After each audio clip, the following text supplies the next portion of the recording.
Welcome to 101. I'm Greg Bassey, your host from the Salisbury Independent newspaper, and today we've got an academic in our midst, a guy who has written a book that's really interesting and hits upon a lot of the things that we sit around and talk about here on Delmarva. Dr. Phillip LeBel, welcome. Thank you, Greg. Delighted to be here. Now, your book is called A Brief Relation of the State of Delmarva. Tell me what this is about. This is about ultimately the proposition that there will be a separate state of Delmarva. And there have been periodic efforts to reconstitute the 9 counties of the Eastern Shore of Maryland, the 3 of Delaware, and the 2 of the Eastern Shore of Virginia into a separate state. I am a native of this region. I grew up here, graduated from high school, then I lived away for decades.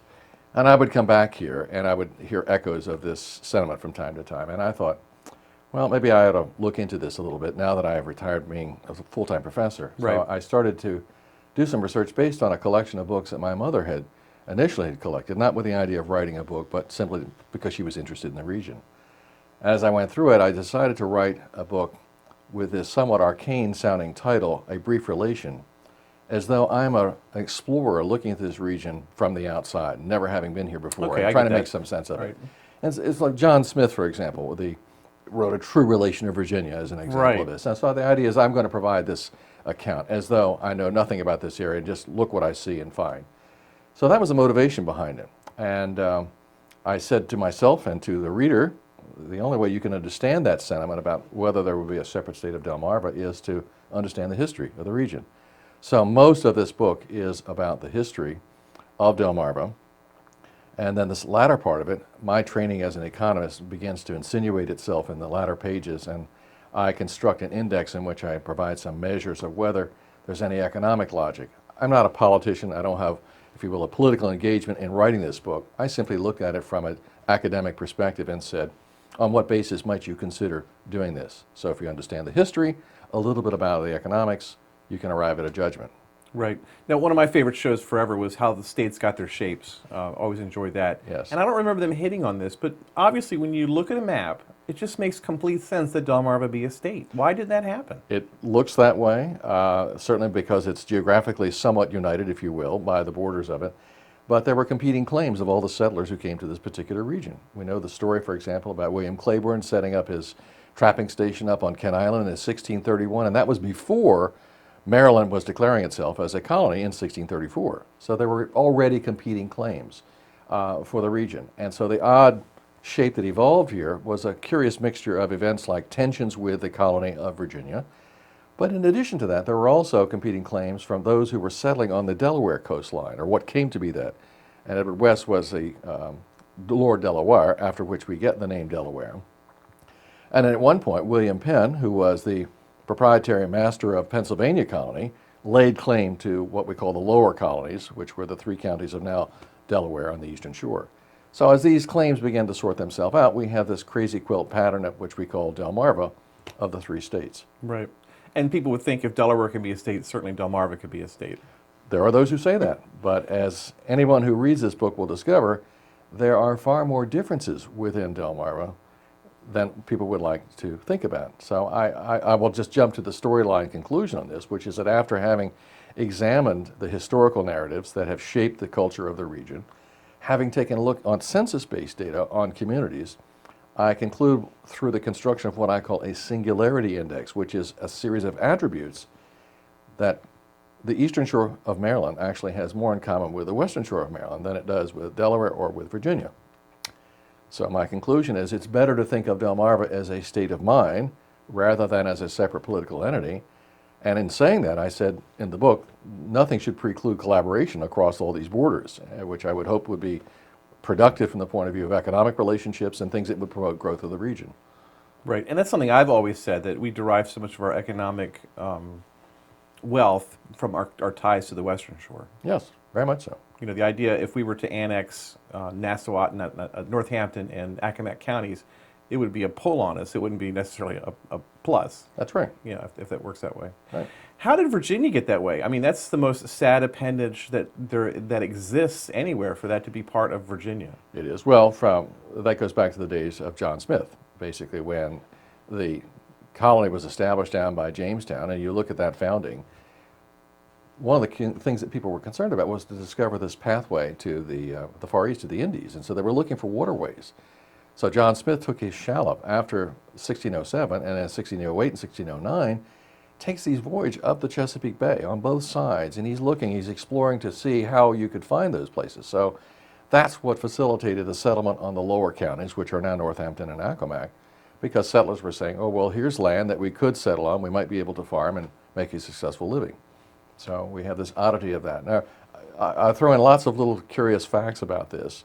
Many people don't know that when the Civil War came about and Virginia was seceding, at that time, Salisbury had a Union camp set up where the old Daily Times building was. It was Camp Upton. Yeah. And because the railroad spur coming through Delaware had already reached Salisbury by 1861, Union forces quickly sent down by railroad those forces, and they went down to the eastern shore counties of Northampton and Accomack and prevented them from seceding. So few people know that. It wasn't out of any great fealty to the Union at the Right. time. Sentiment, pro-Southern sentiment was very strong, but they basically prevented them from joining the other counties of the mainland of Virginia in that secession effort. So they actually became a border state briefly. Became a border state briefly. That's right. That's the way of putting it. Yes, Right. a border state. And then the other thing I love is that when people talk about, you know, a state of Delmarva, they automatically assume Salisbury would be the state capital, but it would be Dover, wouldn't it? Probably would be Dover. I mean, they would certainly be competitors in terms Right. of where the state capital would be located. Dover has the infrastructure already, so that would make sense. Certainly more centrally positioned, but Right. after And all, then the we Marylanders we- would never go for it if it was in Dover. That's right. That's right. Well, we wouldn't want to violate the sentiment about Salisbury as the crossroads of Delmarva, Right. which is a roadway designation between Route 50 and Route 13. Right. And when you talk about the states getting their shapes, my grandfather used to he used to say that Philadelphia used to be in Maryland, used to be a part of Maryland. Is that true? Do you know anything about I that? don't think so. No, Okay. I don't think so. I mean, you look at the upper shore and you're looking at Delaware. You have to recall that some of the early settlers were the Dutch who tried to do this. So if you think of Peter Minuit, who was the leader of the expedition that went to what is now Lewis and set up that initial settlement, it was wiped out through a disagreement with local Native American tribes. And the Dutch at that point were really inhibited. So that's when he turned to Queen Christina of Sweden, who underwrote a much more, let's call it, multi-ethnic kind of grouping. So they had Swedes and they had some other Scandinavians who joined it. That's why you have a place like Swedesboro, New Jersey, because out of that effort to establish Fort Christina, which is around Wilmington, Right. they would move that way. But Philadelphia was across the river That's and what I thought. therefore did not sit in the geography of what we think of as Delmarva. Right. He used to say it was the finest city ever in Maryland. For whatever that was worth. When you interview Rich Colburn, he gets so upset when you bring up the statehood thing. I think he really resents that he's going to be known forever as the senator who wanted to introduce statehood for Delmarva. It's true. I've mentioned him in the Yes. first chapter, but I don't do it disparagingly. In other words, part of me understands the impulse toward having a local separate state or having autonomy. And some of that sentiment comes out of the fact that the Eastern Shore counties of Maryland, like a good part of Delaware, are agriculturally based. Agriculture is less important to the Western Shore of Maryland than it is in the East. And so when there are efforts, for example, to come down hard on toll crossings, for example, to pay for infrastructure, or look at things such as, well, we need to have a poultry runoff tax, you can understand the sentiment on farmers in the Eastern Shore. Or we could invoke that famous thing about when William Donald Schaefer was the governor and he made an offhand remark in a local church. Yes, he did. And that produced no small amount of confusion. I even cited his apology that he later made on this. So that's where that local sentiment comes on. It's a feeling that the Eastern Shore counties are underrepresented somehow in Maryland politics and in public policy. But I don't think that's true. And in fact, I go out of my way to show how many governors came from this region or representatives came from this region, and how there was, in my view, a governance subsidy for a number of years, which is that one senator was always going to be from the Eastern Shore. That was until 1896 or thereabouts. Right. And so I think it's a little bit like Quebec and Canada would be. You know, the rest of Canada says, well, shove it off. We don't care about the rest of it. But the government of Canada has poured a lot of money in keeping Quebec part of the Right. Federation. Right. And I think Annapolis has done a fair effort to try to keep the Eastern Shore identified as part of an integral part of Maryland. After all, it's the Chesapeake Bay on both sides, not just on one. Yeah, I always felt like being in Annapolis, being at the University of Maryland, that people over there liked us. They like the Eastern Shore. It's evident by how many people go to Ocean City in the summer and all these other things, of course. Right. And certainly, I was always surprised at how many people had read the book Chesapeake when I got up in the city. And that sort of glamorizes, I think, our existence down here. Any thoughts on that book on how Michener portrayed? Well, you may or may not know that Michener, who was a graduate of Swarthmore College, used to come down in his youth to this area. So Yeah. he had developed a love affair with this region. And that's while he was writing, looking at the other books in other parts of the world, he always probably had in the back of his mind writing something here. I would grant him a great deal of credit for creating an engaging fictional narrative of historical figures and letting it play out. He's not the only one who's done this. You may not be familiar with James McBride, who is a noted musician who lives in New York City. And he wrote a book that was a bestseller called The Color of Water, which is about his mixed racial heritage. Well, in more recent years, he wrote a book called Song Yet Sung. And not in the spirit, but certainly in the same vein, he wrote a narrative about a figure who would resemble Harriet Tubman, for example, and the Underground Railroad. And he provides some interesting historical facts in that book, even though it is a work of fiction. So, as I tried to set out in the beginning of this book, there are lots of books like that that create a romance of the Eastern Shore. There are even books called that, A Romance of the Eastern Shore. And yet, I think what we need to keep in mind is that while we can fall in love with a certain romantic vision of the Eastern Shore, we need to pay attention to these larger economic realities that really define the fate and fortune of the region. Right. The economy is still basically what it's always been historically here. Yes, it's still very much agricultural. As I say toward the end, however, there's a transition going on, and what we find is there are niche industries that, to me, are the key of the future. And I mentioned, among other things, Chesapeake Shipbuilding, for example, which has been producing for American Cruise Line these marvelous boats. K&L Microwave, you think of what Rich Bernstein has done in terms of providing some high-tech industries coming to the region. And then we could go on with a long list of these people. Great innovator at the time in the 80s. Absolutely. Yeah. So it's innovation in niche industries that are going to be part of the future, I think, of this region. And I'm just impressed when I learn about some of these. You may know the downside story of Labinal Industries, which is a subdivision of the French company Safran, and they're closing out all those operations. But they were making basically airline harnesses, for commercial airliners. The way you have, like an automobile, you have a harness to go in the dashboard. They were doing it for the cockpit. That's impressive. It means that there is skilled labor around here that can do some extraordinary things. But that, to me, is part of the wave of the future. How can people both in Delaware and in Maryland and even the Eastern Shore of Virginia attract innovation? And one of my conclusions is you need to do that by welcoming people to come to this region, people who come with ideas. Tony Safran, who's the head of Chesapeake Shipbuilding, is not from here.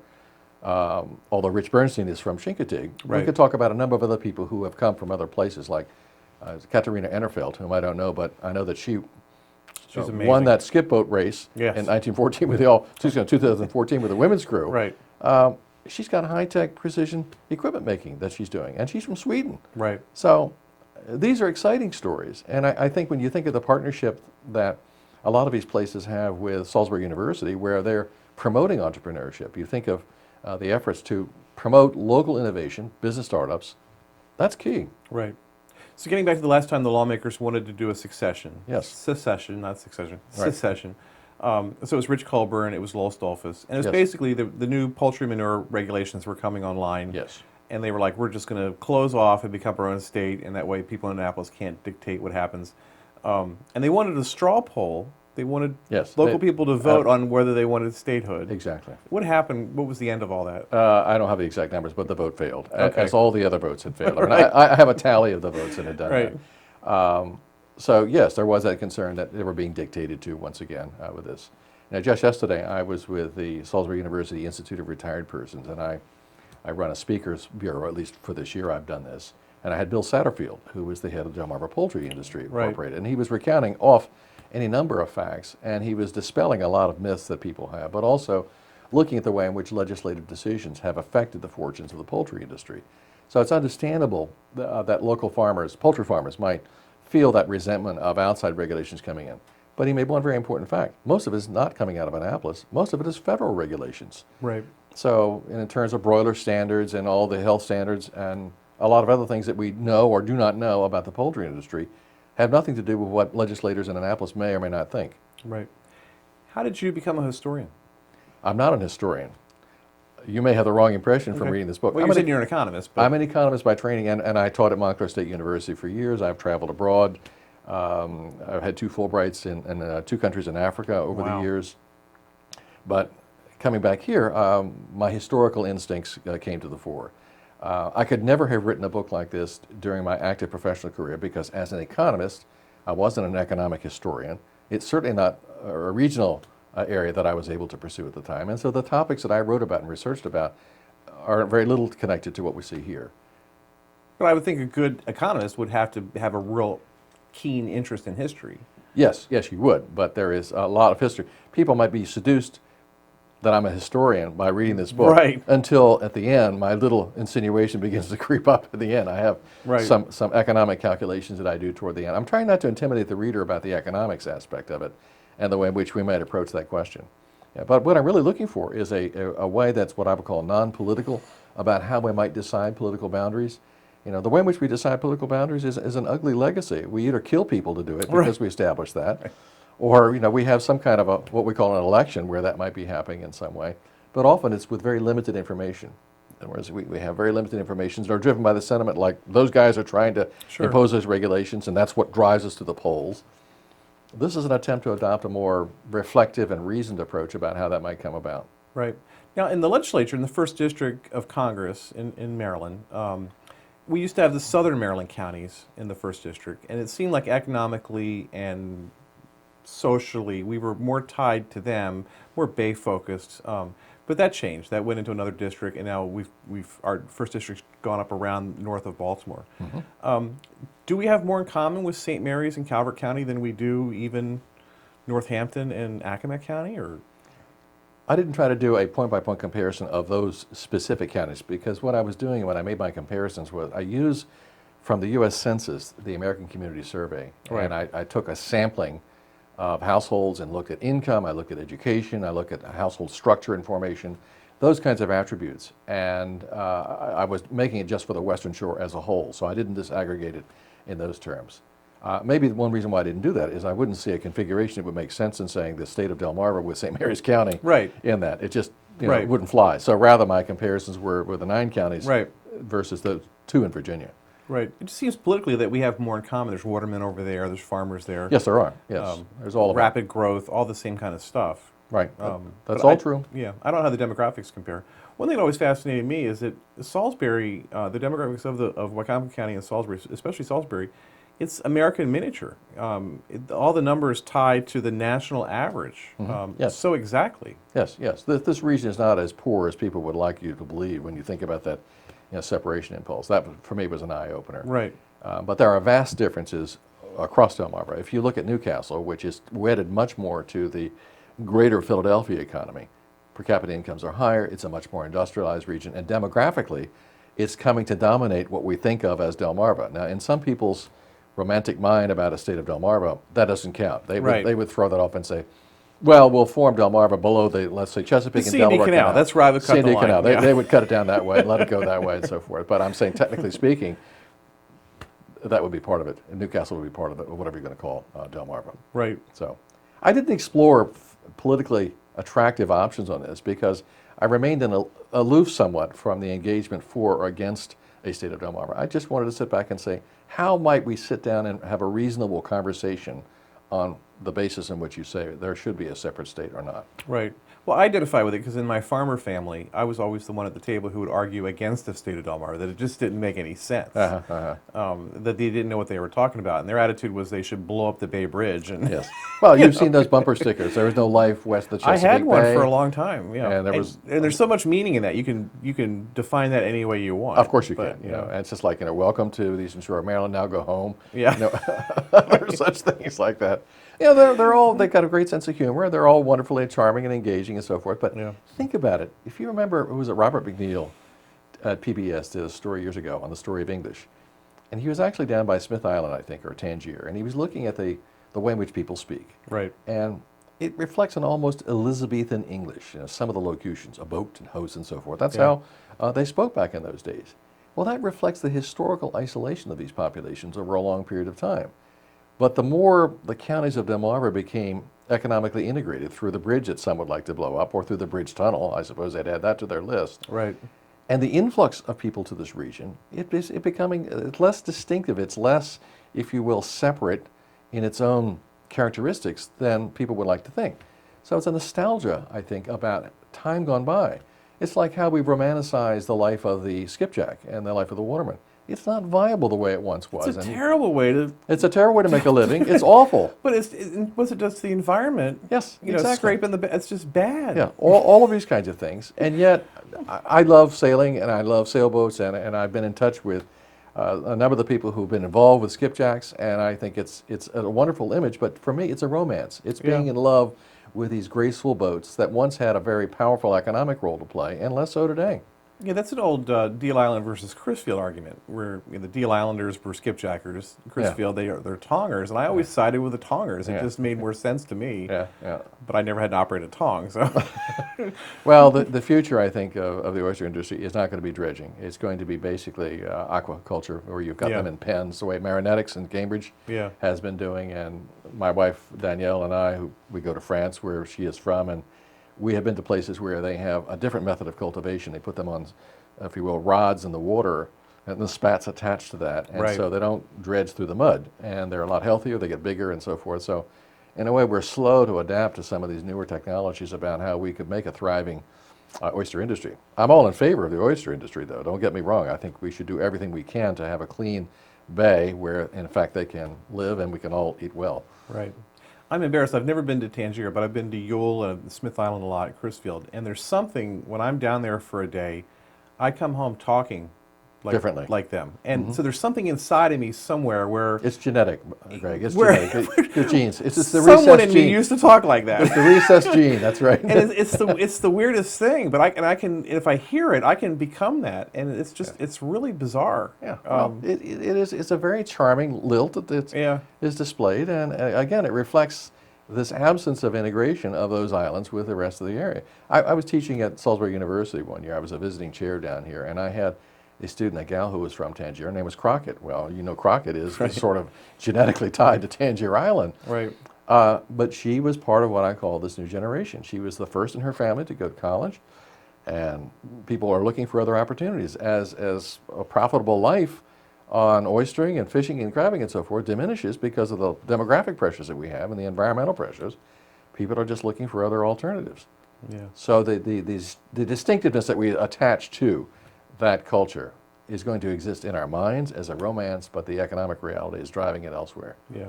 One of my heroes as a kid was a guy who was a lawyer in town, Richard Cullen, Dick Cullen, and he married Mabel Mabs, who was from London. And she came here, and it was before the Bay Bridge was built. And she used to tell the story that when you go anywhere socially, everyone knew each other and everyone was related. So her husband, everywhere they went, everyone was a cousin.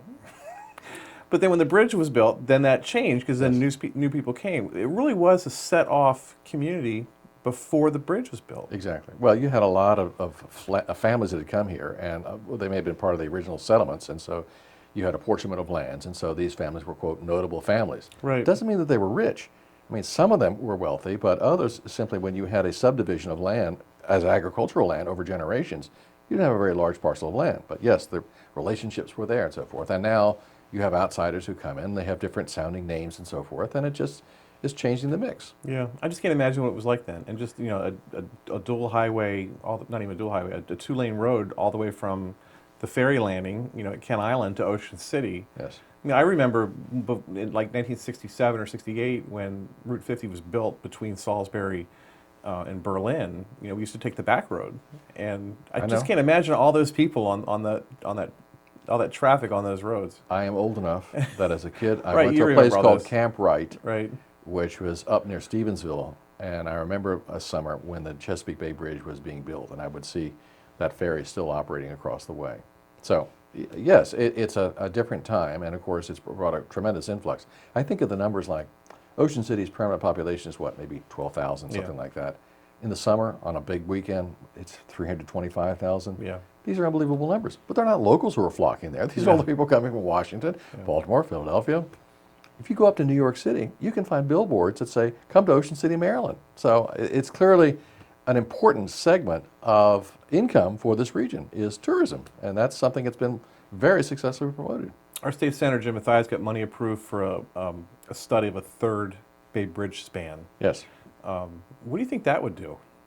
More traffic. Would we just become a true bedroom community of Baltimore and Annapolis? Or? No, I don't think that's going to happen right away. No. Well, what you continue to have here, as you can well know, is that some people are coming here for recreation and tourism, for example, holiday time. Others are retiring here.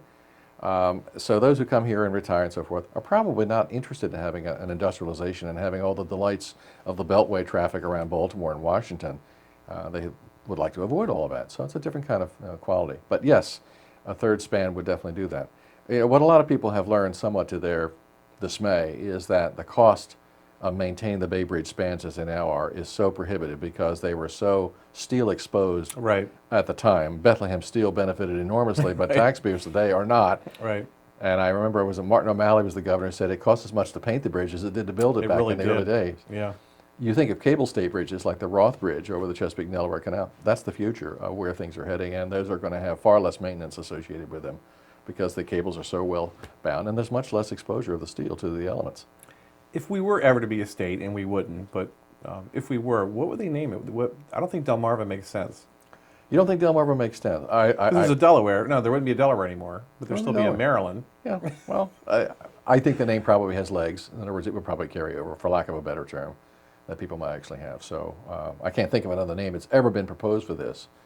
Maybe we should ask Rich Colburn what he thinks about this. He might know. You bring it up, he gets kind of surly. He doesn't want to be, he's like, I did so many other great things. Why do I get remembered for that? And I've always been like, because people just globbed onto that thing. Yeah.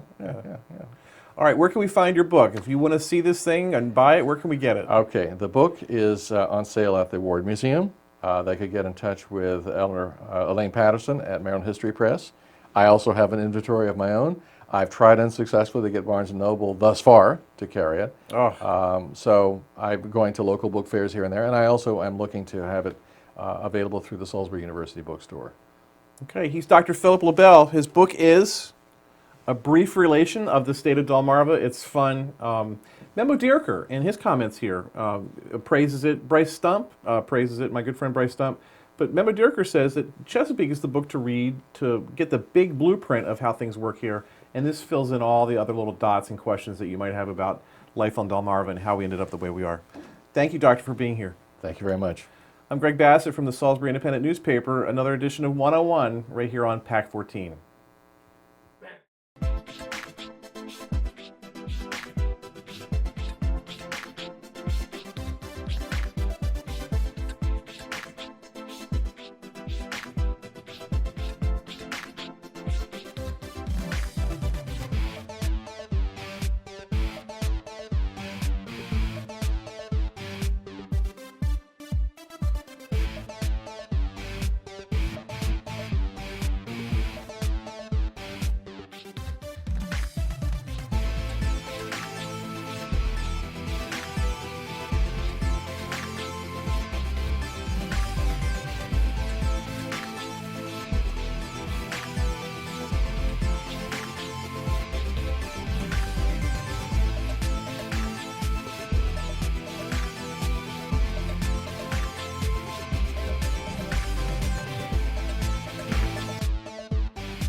First Shore Federal is proud to support PAC 14 and one-on-one. We'd encourage every business to support PAC 14 and pick a program and support it, and let's make a difference.